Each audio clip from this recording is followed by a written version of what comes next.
In August of 1990, Iraq invaded the Emirate of Kuwait, its tiny neighbor to the south. The world community watched in horror as Saddam Hussein's army plundered the wealth of Kuwait City. Reports of atrocities committed against civilians spread quickly. The United Nations Security Council, acting in concert for one of the first times in its history, demanded an immediate withdrawal of the invading forces. 32 nations, including the United States, vowed to use military force to eject Iraq from Kuwait. For 5 months, they sent troops, equipment, and money to Saudi Arabia, preparing for a massive counterattack. Saddam Hussein watched the buildup on television, yet he remained defiant. He was a consummate watcher of CNN. And I think he got some mixed signals from the debate that was going on in our country about Saddam Hussein, about the will and the capacity, and whether Congress would authorize President George Bush to do what he said he was going to do. Saddam Hussein had in fact been counting on an impotent U.S. response when he invaded Kuwait. We were still a nation that was perceived by a lot of the world as being a paper tiger, obsessed with this post-Vietnam syndrome where most presidents since then were unwilling to think about utilizing U.S. power to deal with hard issues around the world. So I suspect that Saddam Hussein thought that the United States would never come to the assistance of a small country like Kuwait. The United States believed Saddam had miscalculated the U.S. response and made a last-ditch effort to assure him it was not bluffing. On January 9, 1991, President George Bush sent United States Secretary of State James Baker to Geneva, Switzerland, for an urgent meeting with Iraqi Foreign Minister Tariq Aziz. In his briefcase, Secretary Baker carried a letter from U.S. President George Bush to Iraqi President Saddam Hussein. The letter contained a final threat: get out of Kuwait or be thrown out. When Tariq Aziz read the letter, he realized immediately the Americans had no intention of backing down.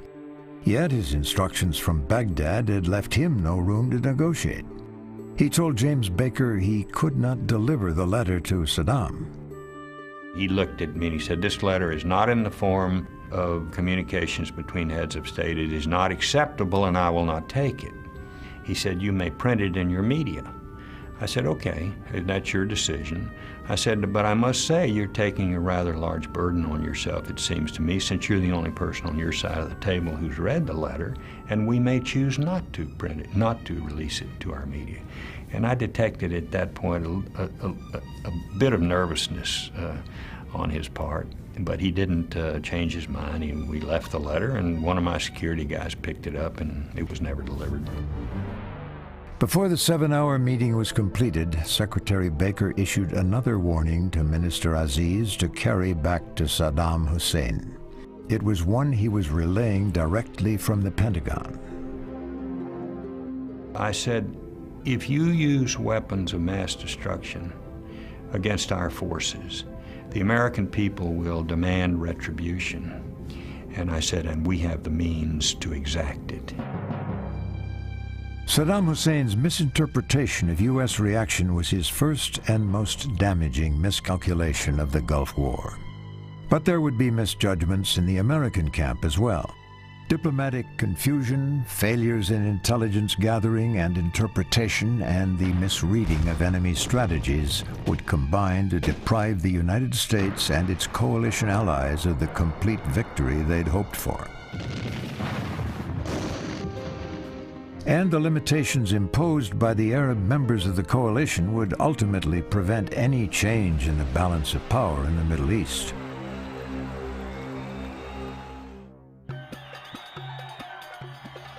In the summer of 1990, Iraq's brutal dictator Saddam Hussein desperately needed money to support his regime. Iraq's 8-year war with Iran had ended in stalemate and left it deeply in debt. Kuwait, Iraq's Persian Gulf neighbor to the south, was a tiny state with no significant military defenses. And she owned 10% of the world's oil. Saddam had long quarreled with the Kuwaitis and the other Arab states. He felt they owed him for keeping Iran at bay. He also blamed them for flooding the market with cheap oil and dropping prices, compounding his problems. Throughout July of 1990, CIA satellite reconnaissance photos showed Iraqi military forces massing near the Kuwait border. The forces were large enough to not only take Kuwait, but to sweep into Saudi Arabia as well. Yet the CIA report did not alarm officials at the White House and State Department. In Washington, in the State Department and in the White House, it was pretty much accepted that what Saddam was doing was engaging in a massive bluff. They saw the troops that were being piled up on the border. They saw the trucks and everything. They operated on the assumption that it was a bluff. This wasn't shared in the CIA. Arab leaders also had their doubts. On the 24th of July, 1990, they sent Egyptian President Hosni Mubarak to Baghdad. There, in a face-to-face meeting with Saddam Hussein, the Iraqi strongman assured Mubarak he would not invade Kuwait. After the meeting, Mubarak immediately phoned the Bush White House to report that Kuwait was safe. Saddam was bluffing. On the following day, U.S. Ambassador to Iraq, April Glaspie, was abruptly summoned to meet with Saddam at his palace in Baghdad. He asked her what the United States' position was regarding his differences with Kuwait. Glaspie left Saddam with the misleading impression that the U.S. considered it an Arab problem and would not intervene in an inter-Arab war. April Glaspie has gotten a bad rap. Yes, it's possible to argue with 20/20 hindsight that she could have been a little bit more muscular in her meeting with Saddam, but you've got to remember, she had this meeting with him. It was her first ever. No ambassador had ever been called in. She went in there without instructions, and she essentially told him that the United States did not take a position on the merits of the dispute with Kuwait, but rather we simply wanted it settled peacefully. After the meeting, Glaspie cabled the State Department. Saddam, she reported, was anxious not to antagonize the United States and that the U.S. ought to avoid tough talk or public criticism of Iraq while the Arabs worked it out.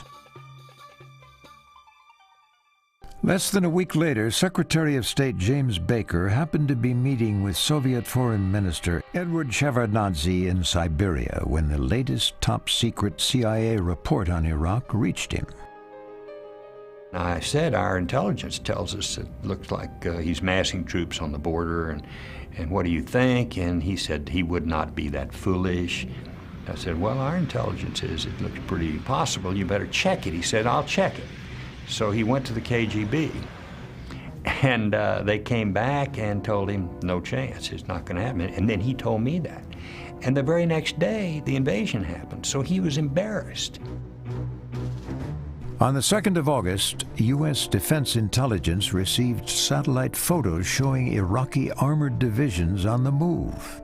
They issued their highest alert, Watch Con 1, but it was already too late. In a matter of hours, Saddam Hussein controlled 1/5 of the world's oil supply. And now 140,000 Iraqi troops were camped on the border Kuwait shared with Saudi Arabia, waiting for further orders.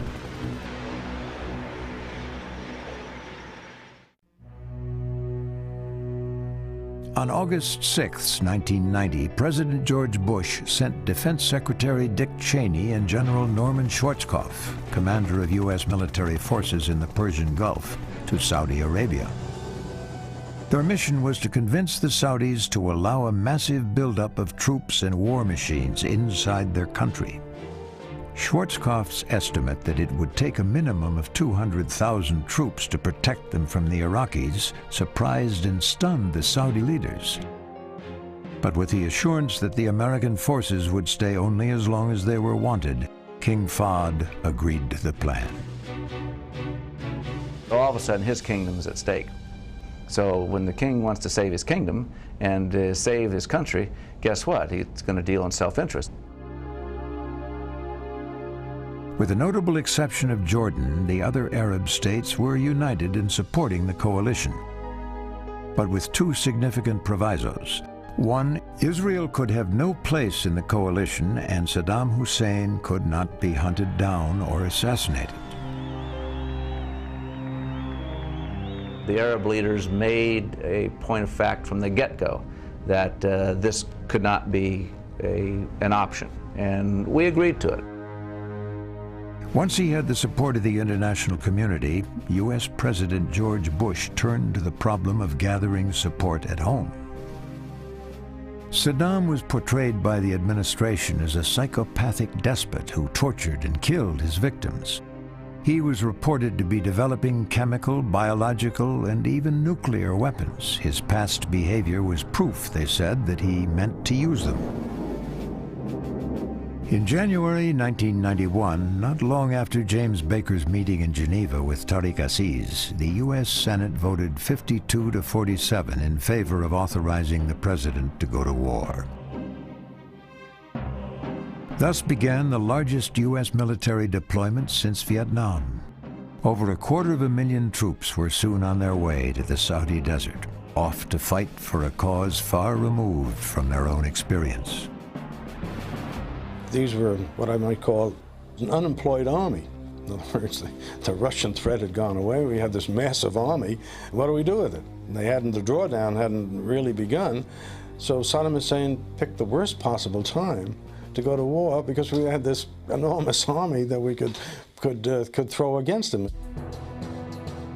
George Bush's assembly of the international coalition had been nothing short of masterful. Now the same deft diplomatic skills would be required of the man chosen to lead the coalition forces in the Gulf. Four-star U.S. Army General Norman Schwarzkopf was the commander of the American military's Central Command, or CENTCOM. The Persian Gulf fell under CENTCOM's jurisdiction. It was never a popular command within the Joint Chiefs of Staff, the same as the European Command or the Pacific Command. It was kind of considered a backwater where you sent people who were prepared to retire to do their last duty station as an award for good performance and perfect attendance. And he got the job to go down there, and his staff were mostly people who were semi-retired, getting ready to pack it in and go into civilian life. So all of a sudden, he finds himself in the middle of this terrific brouhaha with a staff that is anything but a battle staff. The U.S. military forces had moved into Saudi Arabia with the announced purpose of defending that country from further Iraqi aggression.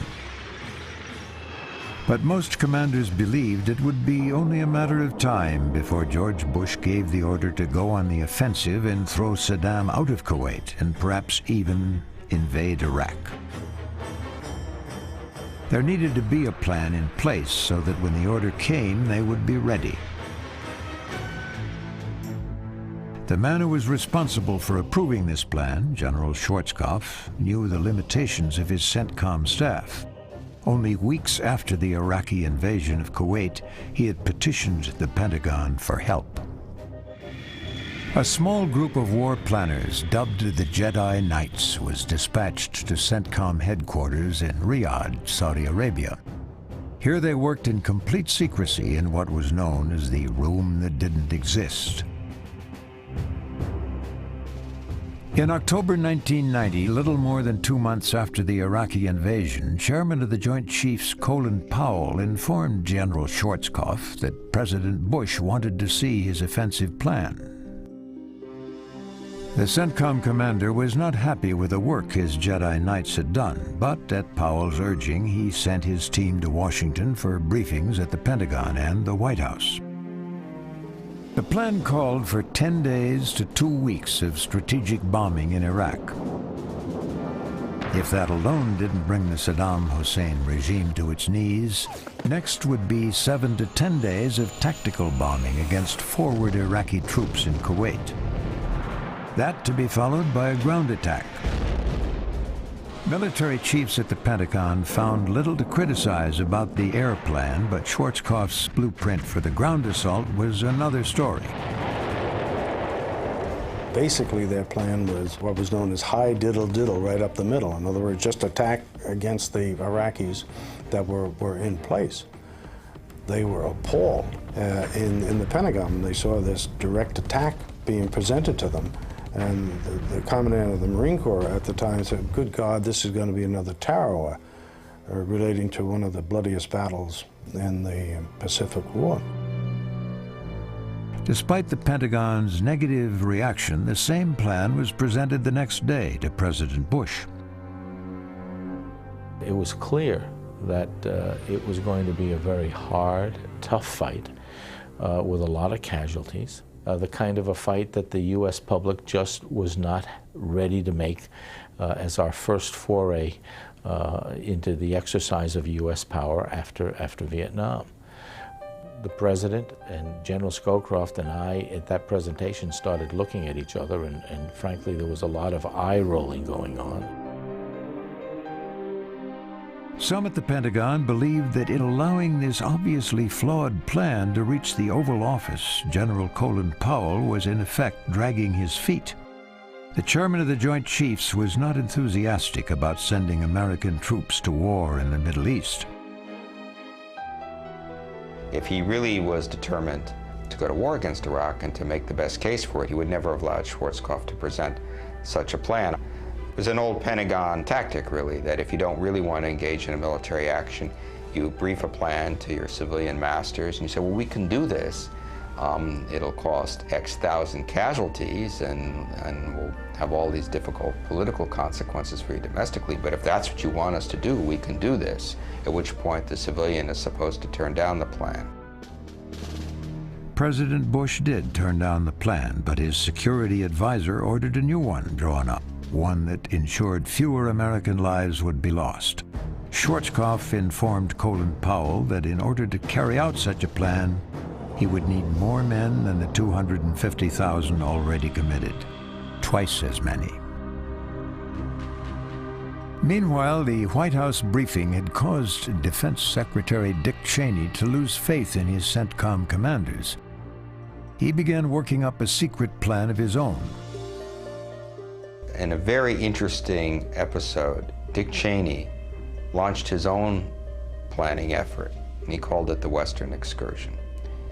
What it would have involved is putting troops way out in western Saudi Arabia, driving into Iraq toward Baghdad. Cheney's strategy was designed to draw the Republican Guard troops out of their fortifications in Kuwait, thereby exposing them to air attack. Powell and Schwarzkopf were alarmed when they found out civilians were making a plan. They hurriedly put together a more conservative version of Cheney's Western Excursion, one they called the Left Hook, and sent it to the White House. The Left Hook would be presented to the media after the war as an innovative tactic, even though it was actually a more conservative and traditional version of Cheney's plan. But daring or not, at last, Schwarzkopf's ground forces had a plan.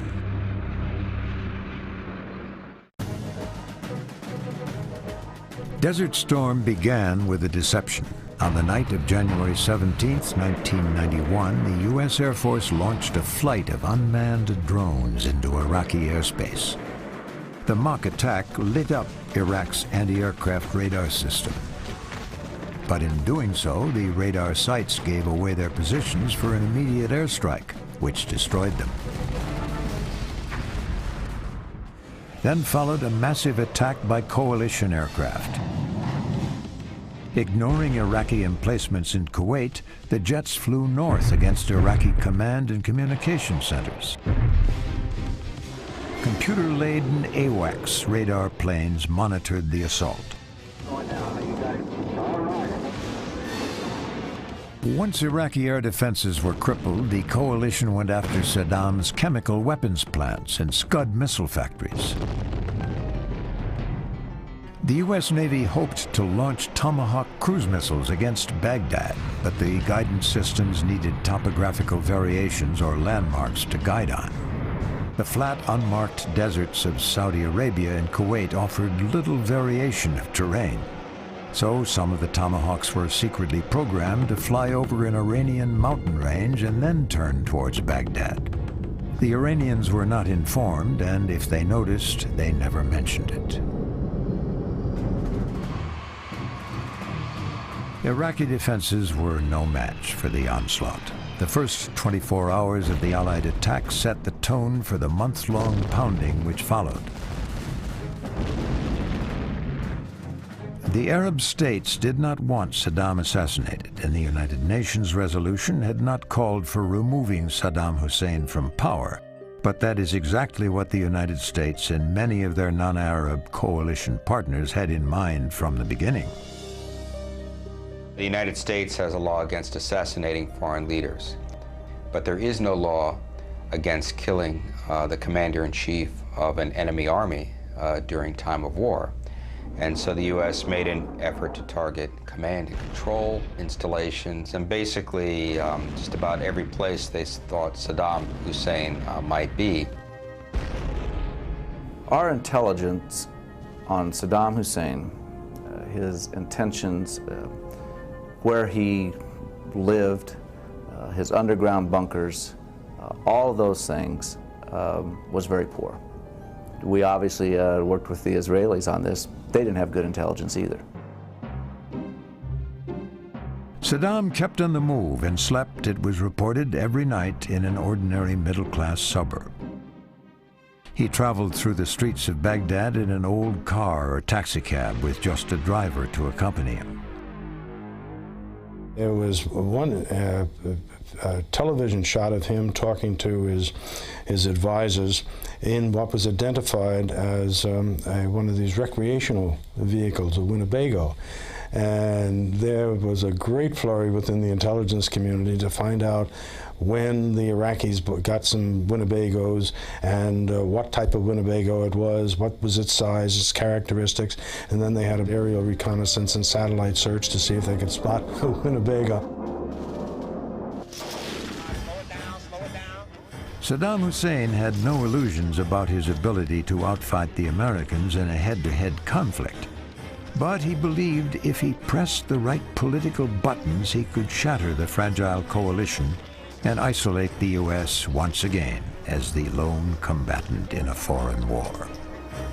4, 3, 2, 1, my position for about 10 miles. the impact. Boom! The defeat of his Air Force had been swift and decisive, but now Saddam Hussein played a powerful card. Ignoring the enormous army preparing to attack him in northern Saudi Arabia, Saddam began firing Scud missiles at Israel. What Saddam Hussein tried to do by launching the Scud missiles against Israel was to get Israel to retaliate. Because if Saddam Hussein could drag Israel into the war directly, then he could say, see, it's Israel and the United States against Saddam Hussein. That's the battle he wanted, and that's the battle that we would not allow him to have. President Bush and the other coalition leaders knew that no Arab state would join with Israel against another Arab state. If the coalition was to be preserved, Israel had to be kept out of the war. When the Scuds began landing in Israeli cities, President Bush phoned Israeli Prime Minister Yitzhak Shamir and pleaded for restraint. And I thought it was an extraordinary moment. These two guys did not get along. I was in lots of meetings between Bush and Shamir. It was not a warm, cuddly relationship. But the fact that Shamir did not respond was really quite an act of statesmanship. And it was in some ways, I thought, the finest point of what was otherwise a fairly scratchy relationship between these two leaders. Stopping the Scuds suddenly became the #1 priority. The Americans adapted Patriot anti-missile systems to shoot down Scuds and shipped them to Saudi Arabia and Israel. President Bush praised these missiles and credited them for destroying 41 out of 42 Scuds in mid-flight. But an investigation by the Government Accounting Office after the war would prove otherwise. The campaign to attack such Scud warheads coming into Israel and coming into Saudi Arabia was a almost total failure. CRS looked at this. They found evidence of one Scud warhead being effectively attacked by the Patriot missiles. The U.S. Defense Intelligence Agency had satellite photos showing the position of 28 concrete Scud launching pads within range of Israel, and these were bombed relentlessly. The problem was the Iraqis weren't using them. They relied instead on dozens of mobile launchers, which were kept, like Saddam Hussein himself, continuously on the move. U.S. intelligence was unable to target or even count the mobile launchers. British Special Forces and American Delta Force teams were sent to search the desert for the Scud missile launchers, but met with little success. The Americans were so intent on keeping Israel out of the war, they took pains to convince the Israelis they were actively destroying Scud launchers, even when they couldn't find them. The anti-launcher campaign was done in a very obvious fashion, so the Israeli radars could see us flying over those launch areas looking for the Scuds. And every now and then, they'd drop a few bombs just to make some noise, to make sure the Israelis knew that we were still working at it. We were working hard at it, but we were being lousy at it. The Americans kept secrets from the Saudis, too, like the fact that Israel was quietly providing the coalition with tank-mounted minesweeping equipment. American aircraft picked it up in Israel, repainted the sweepers with Marine Corps markings, and then flew a roundabout route into Saudi Arabia to make delivery. At one point, an American officer felt obliged to convey this to the Saudis, and the way he put it was, he said, well, we have some equipment we can share with you, but it comes from a country that's not on your map. And the Saudi officer replied, we don't care, at least we'll be able to see our grandchildren.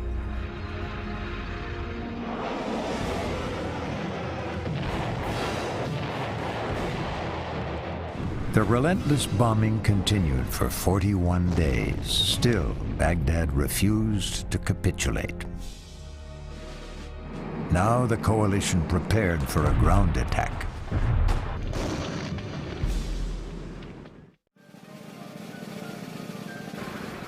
Coalition leaders were not eager to engage Saddam's vaunted Republican Guard in battle. The coalition had the advantage in weapons technology and resources, but the Iraqis had brought nearly 500,000 men to the battlefield. Their soldiers were said to be experienced and battle-hardened, tempered by nearly a decade of fighting with neighboring Iran. While the Americans, who made up overwhelmingly the largest portion of the coalition, had not fought a major war since Vietnam and were untested. The battle figured to be fierce and costly. Saddam Hussein was counting on it. As we looked across the border into Kuwait, we saw what we thought in the beginning was a very powerful force. We were outnumbered in terms of manpower. There were more tanks there than we had, more artillery pieces, more of everything. And then, very early on, they built two very significant barriers all the way across Kuwait, two significant minefields. The coalition troops were also concerned about Iraq's chemical warfare capabilities. American troops had no experience with chemical weapons. They had not been gassed since World War I. The chemical warfare thing did add another dimension. You know they're terrible. You know that they can kill you. Of course, you can't see it. So it does add an element of fear, in addition to the normal fear that you experience in combat. We knew that the chemical suits that we were wearing would protect us, but if you are living in that environment, pretty soon there's a break in the barrier somewhere. Suppose you're wounded, then how do you take care of a wounded person in a chemical environment. It becomes difficult by a factor of 1,000. Saddam Hussein's original plan was to fight the war the same as he had fought it against Iran, where he would have the attacking forces caught in minefields and artillery fire sacks, where the attacking forces would be chewed up by mines and being bloodied, and then he would launch a counterattack. Saddam believed that once the U.S. began suffering casualties, war protests in America would escalate and force George Bush to withdraw his troops. Then Saddam would be able to walk away with everything he had captured. The Iraqi leader goaded his opponents, telling them they were facing the mother of all battles in the desert. The only problem was the Americans weren't attacking. They were bombing. And the bombing was starting to hurt. So he decided that he would cause the Americans to attack on his terms. And the way to do that was to launch a kind of a mini offensive into Saudi Arabia. On January 29, 1991, Iraqi forces crossed the border into Saudi Arabia and attacked the northern town of Khafji. Khafji was unoccupied. The Saudis had evacuated it at the start of the war, but now they asked the Americans to help them take it back. The battle to reclaim Khafji was destined to be the most significant engagement of the Gulf War. The Saudis insisted that their forces lead the counterattack. With the U.S. Marines providing air support, the Saudis regained Khafji. Well, that showed us two things. First of all, that our Saudi allies were going to fight. Number two, that the Iraqis weren't all that good. Instead of being this battle-hardened force that had fought the Iranians, they showed out not to be particularly good. I learned a lot from Khafji. I learned that if you bloodied the nose of the Iraqis in round 1, they didn't want to come out for round 2. I learned that they couldn't move, shoot, communicate at the same time. I sensed that they didn't have a real stomach for this after Khafji, but that was just my sense.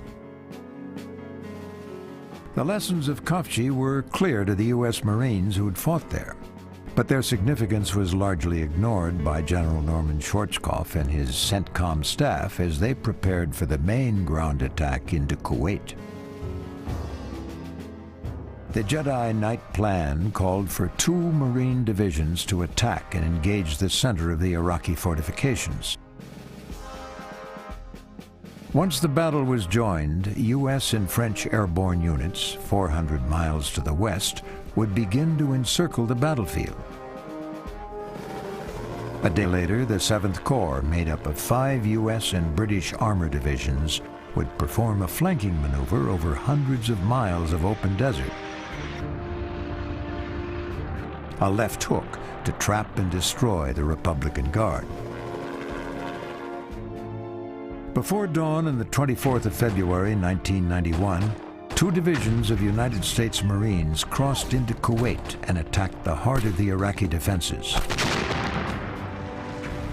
After long months of preparation, the coalition's ground campaign to liberate Kuwait was finally underway.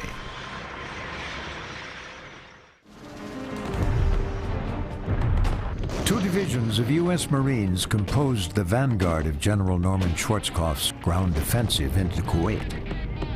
His plan had called for the Marines to engage and hold Saddam's elite Republican Guard. Then an armored corps under the command of U.S. General Frederick Franks would encircle and destroy them.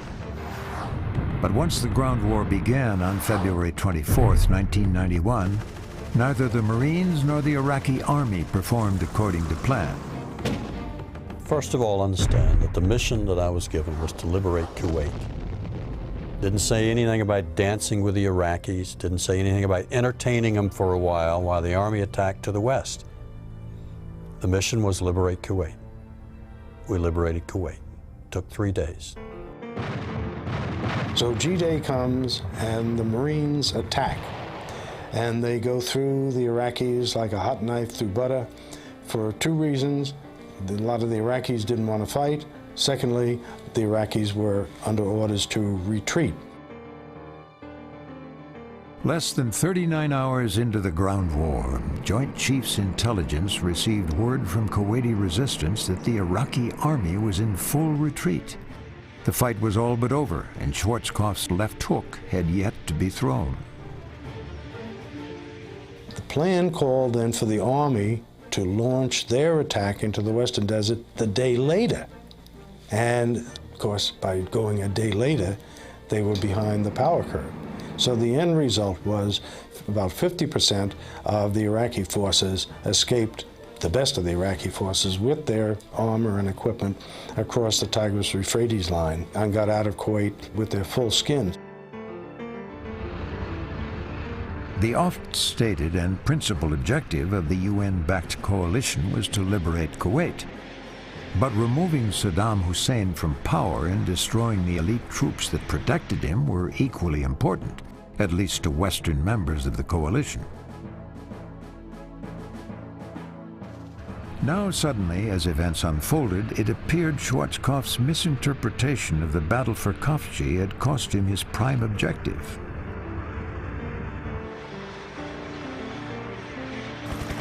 The assumption that Schwarzkopf went with was that the Iraqis would stand and fight.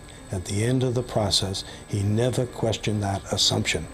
And that assumption was wrong because they were going to retreat. And because he didn't question it, he didn't come up with an alternate plan. So when the Iraqis retreated, he didn't have a plan to catch them before they were able to get away. It was a terrible blunder. The Americans were elated in victory, but perhaps more relieved that Saddam Hussein had not unleashed his weapons of mass destruction.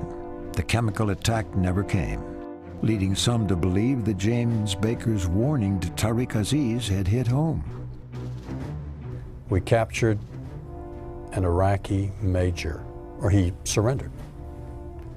And we asked him during the interrogation if he would use chemical weapons.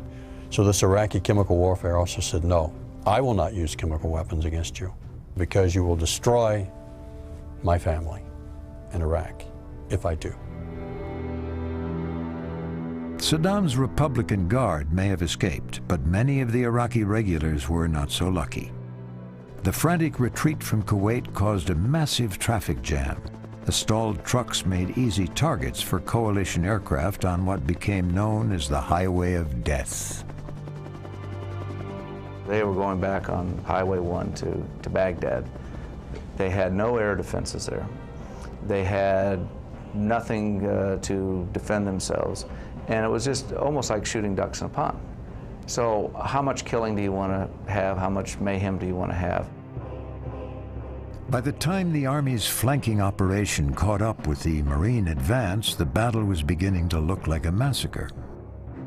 A concerned General Colin Powell met with President Bush and recommended a halt to the hostilities. The president ordered a ceasefire after 100 hours.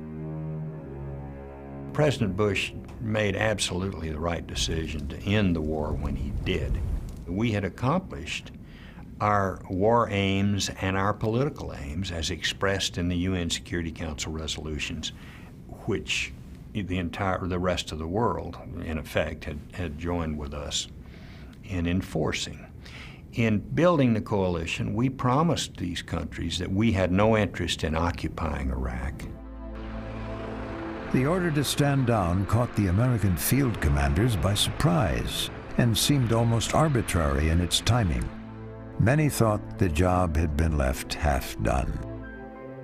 If we had given General Franks another 2 or 3 days, he would have finished off the Republican Guard.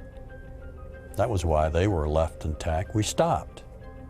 I'm not saying that stopping was right or wrong, but there's no doubt in my mind about the fact that had we continued, we would have destroyed the rest of their armed forces, or they would have given up. Combination of both. But a broad element of the Republican Guard escaped intact.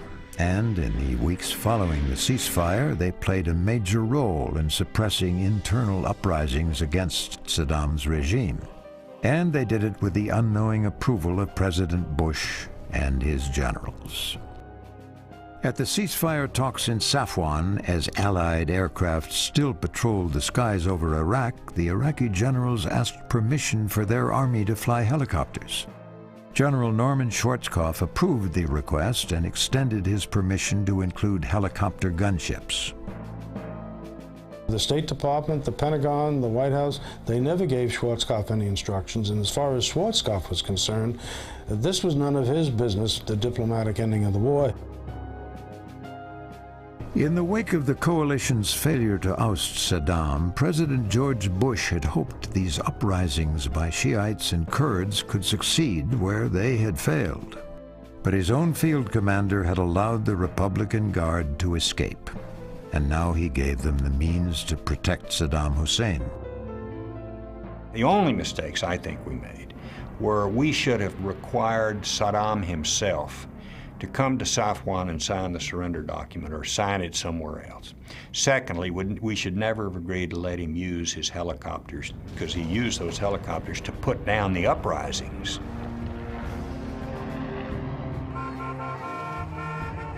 As intelligence reports filtered back to Washington, a disturbing reality emerged. Kuwait was free again, but the balance of power in the Middle East had not been significantly altered. Iraq, although severely crippled, remained a viable threat to the region and the world, and Saddam Hussein remained in power. All of our Arab allies had told us that he could not survive a defeat of this magnitude. They were wrong. We did not expect him to survive. We were wrong. Many wondered why the coalition had not invaded Iraq and brought to justice the man they considered a war criminal. There's still this misconception that somehow we could have apprehended Saddam Hussein. And yeah, we could have, but it would have been a great loss of American lives. Nobody recommended it. Nobody in the Oval Office, nobody in the military chain of command. None of our coalition partners would have gone with us. Maybe the Brits would have, but probably nobody else. And if you do that, you end up with a U.S. invading army of an Arab country rather than a U.S. effort to free a country that has been invaded. We probably never would have found Saddam if we had gone into Baghdad. We'd probably still be looking for him. Saddam Hussein had gambled that the United States, still chastened by the Vietnam experience, would not involve itself in another foreign war, especially one in the volatile Middle East. But George Bush and his commanders had been eager for victory and a chance both to exorcise the ghosts of Vietnam and to take center stage as the world's sole remaining superpower. But perhaps they'd been too eager and left too soon. Because while Kuwait had indeed been liberated, an unrepentant Saddam Hussein still ruled in Baghdad, and Iraq remained a threat to the region.